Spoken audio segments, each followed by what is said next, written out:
c'était soit je l'ai pas, quoi. Et c'était 2 semaines avant. Et j'étais tellement stressée que, en fait, je pleurais toute la journée. Et Wow. du coup, je travaillais pas. Et du coup, quoi de mieux que quand on est stressé de ne pas travailler? Il n'y a rien qui allait dans ces révisions, mais je l'ai eu quand même. Je sais même pas comment.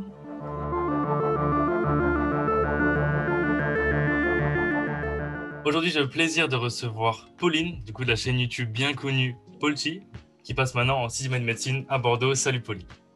Salut! Bah écoute, c'est un vrai plaisir de te recevoir. Moi, il faut savoir que je t'ai cherché, enfin, je t'ai trouvé sur YouTube et je me suis dit, enfin, je kiffe ce que tu fais parce que c'est ultra, comment dire, il y a pas de filtre en fait. Il y a pas de filtre et donc du coup, genre, on a envie de t'écouter, toute la vidéo parce qu'on a l'impression de parler avec une pote. Donc ça, j'ai vraiment Ah, c'est kiffé. gentil, c'est Ça, gentil. c'est vraiment kiffé. Et du coup, je me suis dit, pourquoi pas lui envoyer un message et pourquoi pas directement lui parler en face à face. Donc, bah écoute, je suis très content que tu aies accepté et je te remercie. Mais merci, moi aussi, ça me fait plaisir. Avant qu'on parle de ta première année et tout, euh, viens, on parle un peu de ton lycée d'abord, pour qu'on remette les choses un peu dans leur contexte. Tu étais du coup en bac S PSVT, j'ai vu sur tes vidéos.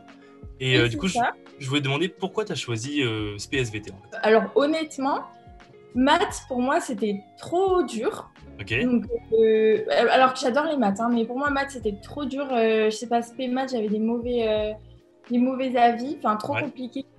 Et physique, pareil. En fait, honnêtement, j'y suis allée plus un peu parce que c'était plus simple. Ok. Voilà, Ok. enfin, si je dois être honnête, c'est ça. C'est parce que c'était l'aspect qui avait l'air la plus simple. Mhm. Et après, puis aussi, j'adore l'SVT. Et de toute façon, les 3 matières, elles sont bien pour médecine. Donc, Clairement. on me demande beaucoup maintenant parce que je crois que maintenant, en première, ils doivent supprimer une matière. Euh, Enfin, non, ils doivent en garder que 3, soit maths, soit physique. Non, que 2. Que deux, Voilà, ils c'est doivent ça, que deux. supprimer En une fait, sur 3. ouais, c'est ça. Ils en ont trois en première et ils doivent en oublier une en terminale. Voilà, c'est ça. Et ils me demandent tout le temps qu'est-ce que je dois choisir, qu'est-ce que je dois choisir, etc. Et à chaque fois, je dis, mais prends les deux, ou soit Ouais. tu kiffes, soit tu as les meilleures notes. Bah, Enfin, fais pas pour la médecine, mais 100%. Ouais. les trois, c'est ça. Si tu es ultra chaud maths physique, prends maths physique. Et voilà. Comment tu as vécu ta transition entre cette année terminale où, bon, bah, tu travailles un peu pour le lendemain, et Oui. cette première année où, bon, bah, on le sait tous, il y a plein de cours, faut être vraiment chaud dans son organisation. Et du coup, comment tu as vécu cette rentrée et est-ce que tu t'es préparé un petit peu, genre, tu as pris le tutorat, tu as pris une prépa, comment tu as fait? Donc, j'ai passé mon bac, j'ai eu 12,3, enfin, mention assez bien. Donc, voilà, chill. Et quand je suis rentrée en PACES, du coup, mes parents, ils m'avaient inscrite à une prépa à Bordeaux et j'étais rentrée du coup le 15 août, donc 2 semaines avant. Sinon, avant, j'avais jamais touché à la médecine. Hein. J'avais pas fait de PACES. Je sais qu'il y en a qui se préparent un an avant. Voilà, moi, j'avais pas fait ça. Et donc, du coup, j'étais rentrée le 15 août en prépa. On avait un peu révisé. Mais en fait, je comprenais pas comment il fallait apprendre. C'était une catastrophe. La première note, j'ai eu 2,9. Ouh. Ah ouais. Ah, Ouf. bon, j'ai jamais eu ça de Ok. ma vie. Et après, en vrai, oui, c'est vrai que c'est sûr que c'était assez catastrophique parce que je savais pas du tout comment bosser, j'avais pas de méthode de travail. Et je suis arrivée, je me suis vautrée, quoi. Ouais. Littéralement. Mais ça, c'est le cas de beaucoup de monde. C'est pour ça que nous, en général, on dit chauffez-vous dès la terminale à commencer à essayer de trouver votre méthode de travail. Parce que Oui, en arrivant en première année, t'as tellement de cours que en plus, si tu dois trouver ta méthode, tu vas perdre du temps par rapport à d'autres qui sont déjà à bloc dès la terminale. c'est vrai. C'est vrai ça que c'est bien d'essayer de trouver une méthode de travail dès la terminale, mais avec ses cours de terminale. Pas trop s'avancer parce qu'après on mélange tout et voilà, quand on arrive, faut pas être épuisé non plus, quoi. Mais c'est sûr Clairement. que si on se motive bien pour le bac, c'est... Moi, il nous avait dit, par exemple, d'essayer de bosser vraiment pas mal de temps dans la journée, enfin 9-10 heures par jour pendant les vacances avant le bac. Ouais. Avant le bac. Donc les matières du bac. Et bon, bah moi, j'avais pas réussi. Hein, parce que j'y arrivais pas. Tu prends cette claque avec le 2 et quelques dès les premières échéances, les Oui. premiers contrôles. Et qu'est-ce qui se passe après? Est-ce qu'il y a un déclic chez toi qui fait en mode ok, alors là ça va pas, il faut que je m'y mette à fond, il faut que je trouve un truc? Non, Ou comment tu fais à ce moment-là? non, en fait, moi, déjà, je l'ai eu en doublant. Donc, Hmm. la première, quand je suis arrivée, c'était 2,9, 4,5, Ouais. 3,2. Et ça montait pas, en fait, parce que Ok. c'était trop tard. Parce qu'en fait, j'avais pas pris le train et je changeais pas non plus ma méthode de travail parce que j'y arrivais pas. J'avais une pile de retard. Il y a les cours qui arrivaient. En fait, j'étais. En fait, je limite pas abandonné, non, pas du tout, mais je savais que j'allais pas l'avoir en un an, quoi. Ça, c'était évident. Ok. Donc du coup, qu'est-ce que tu dirais à quelqu'un qui, comme toi, dans ton cas, qui a pas trop de méthode de travail, qui arrive en première année, il est un peu en galère et lui, il a qu'une année pour le faire. Qu'est-ce que tu lui dis?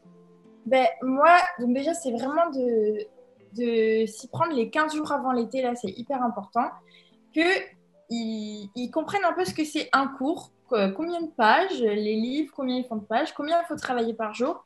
Moi, je conseillais entre 8 et 10 heures, gros max, hein, pas besoin de faire 14 heures. 14 heures, c'est malsain. Ouais, ouais. Et ça va juste mener à un échec, enfin, c'est tout. Même 7 heures, 7-10 heures, c'est bien, il faut juste être hyper concentré, c'est pas une question de quantité. De prendre vraiment les 2-3 semaines d'avance sur le programme, de commencer et surtout d'être hyper organisé, c'est-à-dire d'avoir ce qu'on doit faire chaque jour, que ce soit prévu. Et comme ça, il n'y a pas de problème. Moi, c'était en doublant où j'ai tout, je sais pas, les lumières se sont allumées. Je suis arrivée à la rentrée, j'avais pris mes 2 semaines d'avance et là, j'ai trouvé ma méthode. Je me mettais tous les cours que je devais voir la journée, les QCM que je devais faire parce qu'il faut vraiment beaucoup s'entraîner. Et du coup, mes journées, je me posais pas de questions. Je me disais pas qu'est-ce que je révise, mais là, je vais avoir une mauvaise note, faut que je fasse ça, j'ai tout le temps. Non, ça roulait. Et du coup, quand j'avais fini mon programme, j'ai arrêté de travailler. Ouais. Je me disais pas je bosse jusqu'à 23h. Non, si j'avais fini à 19h mon programme, je bossais jusqu'à 19h. Et comme ça, après, je pouvais un peu me détendre. Et du coup, ça ressemblait à quoi une journée type pour toi? Une journée type, alors ça dépend parce qu'il y avait des jours où j'allais en cours, des jours non, des jours où on avait des OD, mais imaginons que j'avais pas cours la plupart du temps, parce que j'allais pas en cours en doublant vu que j'avais tout eu en primant. Donc, voilà, bon. Mais bon, là maintenant ils vont aller tous en cours, je pense, parce qu'ils n'ont jamais vu le programme. Donc par exemple, si c'était soit 4 heures le matin, soit 4 heures l'après-midi, donc ça dépend, ça change rien, hein. Donc, on va en cours le matin, on se lève, 7 heures, on va en cours à 8 heures, ça dépend où on habite aussi, la région de la fac. Et après, je rentrais, je mangeais. Pour manger, je prenais le temps. Donc, ça dépend à quelle heure je finissais les cours. Si on finissait à midi, je rentrais chez moi à 12h30, je reprenais à 14h. Mais si je rentrais à 13h30, je ne reprenais pas à 14h, je reprenais à 15h. Je sais que j'entendais des gens qui bossaient pendant qu'ils mangeaient et tout. Je mangeais tranquille, je prenais 1h30, 2h. Bon, 2h, j'abuse un peu. 1h30, c'est bien, je trouve. J'ai appelé mes proches en même temps, on regarde un petit peu de série, on se fait à manger, etc. Puis c'est bien de prendre le temps de se faire à manger. Pour pas prendre des trucs tout près et dégueu, là. On va pas cuisiner une blanquette non plus, mais voilà. Et après, 14h, je me remettais au taf. Et en fait, moi, j'aimais bien faire 3 heures d'un coup, mais parce que c'était ma façon de faire. Donc, 3 heures de travail, 1 heure de pause. Donc là, ça faisait donc 14 à 17, je travaillais. 17 à 18, ma pause. 18 à 20, 2 heures de travail. Et après, soit j'arrêtais là parce que j'avais fini, soit je faisais 20, 21, je mangeais. Et 21, 22h30, je travaillais si j'avais besoin de travailler 1h30 en plus. Mais voilà, je ne pas prendre une pause d'1 heure parce que les pauses de 30 minutes ou un quart d'heure, je trouvais que en fait, j'étais pas en pause, parce que j'avais même pas le temps de déconnecter de mon cours, que fallait déjà que je commence à me remettre au travail. Et du coup, voilà. Est-ce qu'il y a un moment en particulier dans ces 2 années, du coup, qui t'a particulièrement marqué? Genre un moment où tu t'en rappelles encore maintenant? Oui, moi, c'était surtout les révisions doublant au S1. Parce que c'était le plus gros stress de toute ma vie pour l'instant, parce que c'est un peu ma dernière chance, même si avant on pouvait tripler aussi, mais bon, c'est quand même assez exceptionnel. C'était soit je l'ai pas, quoi. Et c'était 2 semaines avant, et j'étais tellement stressée que en fait je pleurais toute la journée. Et du coup, je travaillais pas, et du coup, quoi de mieux que quand on est stressé de ne pas travailler. Il n'y a rien qui allait dans ces révisions, mais je l'ai eu quand même. Je sais même pas comment. Si tu devais le refaire, comment tu t'y prendrais en fait? J'ai pas dit qu'est-ce que tu ferais mieux, j'ai dit comment tu t'y prendrais. Pour la rentrée ou le concours ou tout? Tout. Tout. Ah c'est ce que j'ai fait en doublant, oui. C'est exactement ce que je me suis dit. Quand j'ai redoublé, c'est ce que je me suis dit. Je me suis dit, ok, on va mettre au point tout ce qui va pas et on va regarder. Et du coup, moi, ce qui allait pas déjà, c'était vraiment les QCM. Je m'entraînais pas assez. On peut pas apprendre un cours sans comprendre ce qu'on va nous demander. Parce que ils nous demandent pas de réciter une poésie. Sinon, bon, bah là, on se pose plus de questions, on apprend par cœur. C'est pas ça. On nous demande des QCM, on nous demande de savoir repérer des pièges, on nous demande de... Enfin, c'est une certaine gymnastique, les QCM, c'est pas pareil que des questions de cours ou des choses comme ça. Et ils nous demandent aussi beaucoup de calculs dans certaines matières, avec des formules, des unités à connaître. Et en fait, quand plus on en fait, plus on comprend ce que les profs ils attendent de nous. Clairement. Et ça redevient... Enfin, les profs, ça fait 15 ans qu'ils font le concours. Bon, là, la passe, c'est différent, mais ça va rester... je crois que ça reste à peu près le même programme, c'est à peu près les mêmes matières que j'ai vues. Les profs, ils réinventent pas la PACES ou la passe chaque année depuis 40 ans. Donc, ils demandent globalement la même chose. Alors, les annales ne sont pas identiques, hein, pas du tout, c'est pas ce que je dis, mais ils demandent la même chose. C'est-à-dire que quand on voit un cours, moi, du coup, à chaque fois que je lisais mon cours, je savais qu'ils allaient. Je me suis dit, ça, ils vont me demander, ça, ils vont me demander, ça, ils vont me demander. Alors qu'avant, j'apprenais, je sais même pas, j'apprenais comme ça, je comprenais pas trop ce qu'on allait me demander. Et du coup, en fait, je retenais pas les trucs importants. C'est important que tu mettes l'accent sur le côté du QCM pour se tester. Parce que c'est vrai que, tu sais, au lycée, on a l'habitude d'apprendre, apprendre par cœur. Oui. Et au final, on ne se teste pas vraiment. Donc, on ne sait pas vraiment où est-ce qu'on en est. On ne sait pas vraiment ce qu'on sait, ce qu'on ne sait pas. Donc là, c'est pas mal de... Quand tu apprends un cours, direct derrière, en fait, tu fais les QCM qui vont avec pour tester, de voir si tu as bien compris le truc. Et comme ça, après, comme tu disais, si tu as raté un truc, tu te le marques à côté sur un carnet d'erreurs et tu reviens dessus après quand tu revois le cours. Oui, c'est ça. Moi, je faisais tout le temps ça, mes carnets d'erreurs classés par matière, là. Non, c'est super important de s'entraîner parce que... Mais moi, c'est comme ça que je l'ai vu au début. Quand j'apprenais mon cours 2 heures, que tu fais les QCM et que tu as 3 sur 20, tu te poses une question. Enfin, tu te dis, j'ai appris le titre ou quoi, là? Genre, c'est pas possible. Et après, tu comprends. Tu te dis, ah, mais ils m'ont demandé ça, mais moi, je croyais que c'était un détail. J'ai lu comme ça, j'ai même pas appris. Voilà, et je pense que ça... Et noter ses erreurs, très important. Et aussi, même les erreurs qui n'en sont pas. Enfin, quand je dis ça, c'est que des fois, surtout en primant, quand on coche au hasard, bah, des fois on a juste. Et il faut les noter quand même. C'est-à-dire que même si on a le point à la question, il faut quand même vérifier si on était d'accord avec ça ou si on a hésité. C'est-à-dire tous les trucs où j'ai hésité, moi, hop, je vais noter les réponses. Et du coup, ça rejoint la question que j'allais te poser par rapport à si tu avais un P1 maintenant devant toi, ou en tout cas un lycéen qui arrive en P1 devant toi, qu'est-ce que tu donnerais comme conseil? Alors oui, donc moi forcément, je dirais tout ce qui est entraînement dès le début et le carnet d'erreurs, se préparer à organiser sa vie personnelle. Donc le sport, les petits loisirs, se faire à manger, la lessive, aller faire les courses, tout ça c'est hyper important.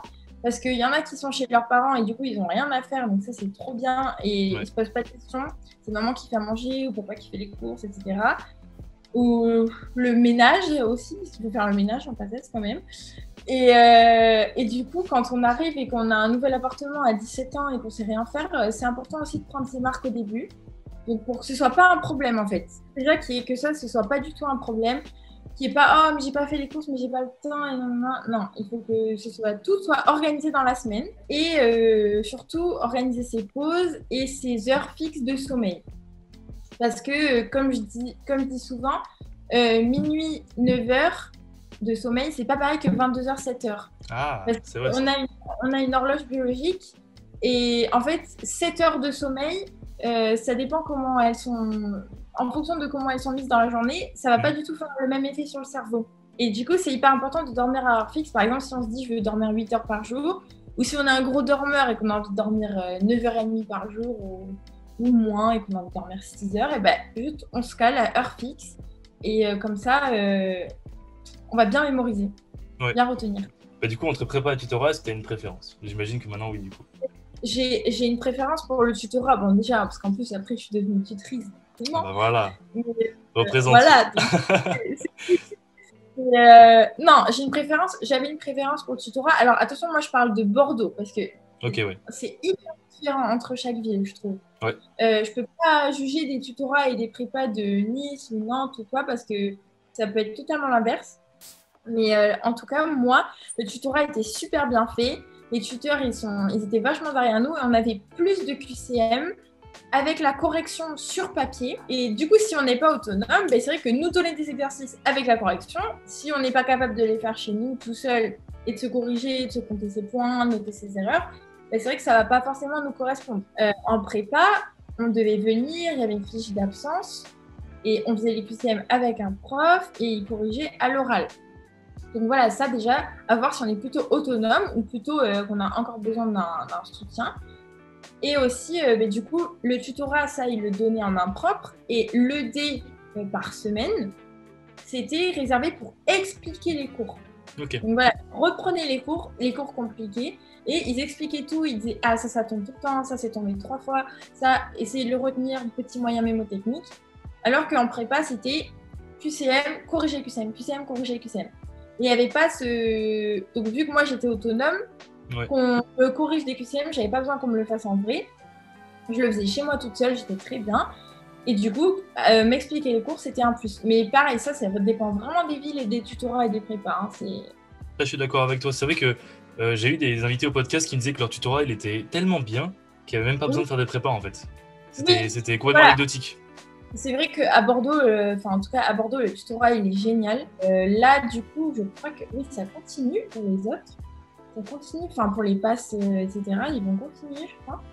Mais et c'est vrai qu'à Bordeaux, les gens ils sont plus au tutorat qu'en prépa. Mais je crois qu'il y a des villes où le tutorat c'est une catastrophe. Ouais, donc, c'est vrai. Voilà, ça dépend. Il faut prendre aussi l'avis des anciens. Quoi. Et donc, tout ce processus de toute, comment dire, ton avancée dans ce parcours de médecine, tu l'as retranscrit sur ta chaîne YouTube. Bon, on va parler vite fait. Donc, Paul Chi. Bon, je ne vais pas te présenter, tout le monde te connaît déjà, mais vas-y, je dis quand même Paul Chi sur YouTube. Et donc, d'où t'es venue cette idée, en fait, de lancer cette chaîne YouTube? Mais en fait, moi, c'était en passé, j'y pensais tout le temps parce que, en gros, en première année, en primant, je cherchais tout le temps des vidéos sur YouTube de travail en PACES, PACES, motivation, plein de trucs, ou aussi des vidéos pour me donner envie parfois quand j'avais des petits coups de mou, pour me donner envie de continuer dans la voie. Je me souviens, il n'y avait qu'une chaîne, c'était un mec, il était arrivé 4e en primant. Ouais. Lui, il m'intéressait pas trop, quoi. Le mec, il a 19, il arrive, il a 17 ans par tête. Bon, en fait, je m'identifiais pas à lui et j'avais envie. Et je me suis dit, vu que moi, je suis hyper basique, hyper banale, que je suis pas plus intelligente que les autres et j'étais pas très bonne au bac, etc. Mais je me suis dit, les gens, ils vont s'identifier à moi et ils vont croire en eux, même s'ils y croient pas de base. Voilà, c'est pour ça que j'avais fait. Et écoute, est-ce que tu as un petit dernier mot pour ceux qui sont restés jusqu'à la fin, qui sont chauffés quand même? Oui, ceux qui sont motivés. Motivés, ouais. Ceux qui sont restés jusqu'à la fin, c'est ceux qui ont vraiment envie. Non, je rigole. Non, mais courage, en tout cas, si vous passez en passe ou quoi. Je sais qu'il y en a beaucoup qui disent que la réforme, etc., elle est horrible, qu'elle est super dure. C'est sûr, mais vous êtes tous dans la même réforme. Donc, il faut pas trop s'encombrer l'esprit avec ces choses négatives et plus se dire j'y vais à fond, je travaille. Et ce que je veux faire plus tard, c'est être médecin et voilà, et pas voir la première étape qui est difficile, mais penser plus loin. Voilà. Merci pour ces mots, merci pour ton énergie et d'avoir accepté de venir au podcast. J'ai passé un taille de bon moment, j'espère que toi aussi. Oui, un super bon moment, merci. Et écoute, je te souhaite plein de bon courage pour la suite, l'external internat, tout le reste qui suit là. Merci, je souhaite vraiment plein de bon courage. Les résultats ce soir, donc ce soir, mets-toi bien, mets-toi à l'aise. Je vais être bien comme il faut là. Yes. Allez, salut Pauline. Salut.